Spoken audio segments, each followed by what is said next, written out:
In the first episode, Corlys already warned the small council about the growing power of Craghas Drahar or Craghas Crabfeeder in the Stepstones. As you can see in this map, Stepstones almost physically connects the free cities of Essos, which include Bravos, Lorath, Pentos, Norvos, Qohor, Tyrosh, Myr. By the way, in the book, Craghas was said to be from Myr. And continuing, we have Lys and Volantis. Again, the Stepstones is almost a bridge between the free cities and the kingdoms of Westeros. Also, it's a vital shipping lane for the Velaryons.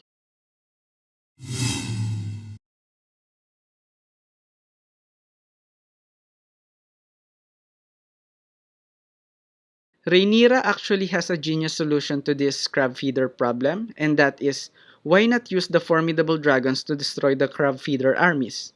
But she was shunned by his father, King Viserys, who just wants to avoid war.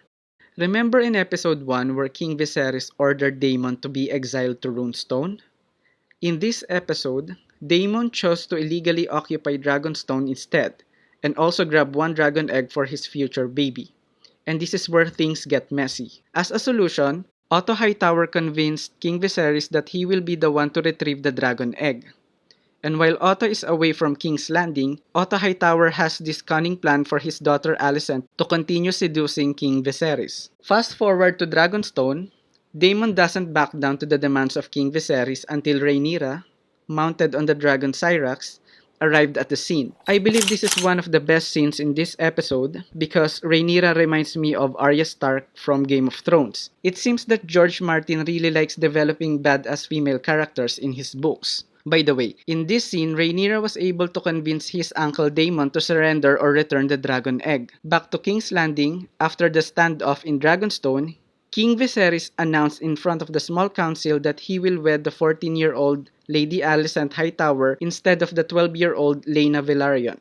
At least he wants someone who is older. Anyway, this announcement, of course, made Corlys Velaryon furious and he stormed out of the Red Keep in King's Landing. Since Driftmark, the ancestral seat of power of Velaryons, is so close to Dragonstone, Corlys Velaryon invited Daemon to form an alliance and at the same time solve the problem of the illegal occupation of the crab feeder in the Stepstones. If Daemon is successful in defeating the crab feeder, Corlys hints that he might have a chance of reclaiming the Iron Throne, maybe through the influence of the Velaryons. In this episode, it seems that King Viserys is not aware of this plot to attack the Stepstones, despite his initial objections. But in the book, King Viserys will become aware of this and he even said this interesting oxymoron, "Let Daemon play at war.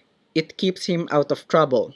Now in this episode, many readers and viewers believe that King Viserys made a mistake when he announced the intent to wed Alicent instead of Laena because House Velaryon is a more powerful house than House Hightower. But in my opinion, I think this is the right decision because you must wed someone out of affection and not because of power. Besides, he is the king, so off. Also, some viewers believe that Otto Hightower is the new Littlefinger in this series because, unlike Corlys Velaryon, he secretly plots the rise and downfall of other people. In Game of Thrones, Littlefinger has a network of spies. In House of the Dragon, Otto Hightower is believed to operate in secret with the Maesters to further their interests. What do you think of these theories?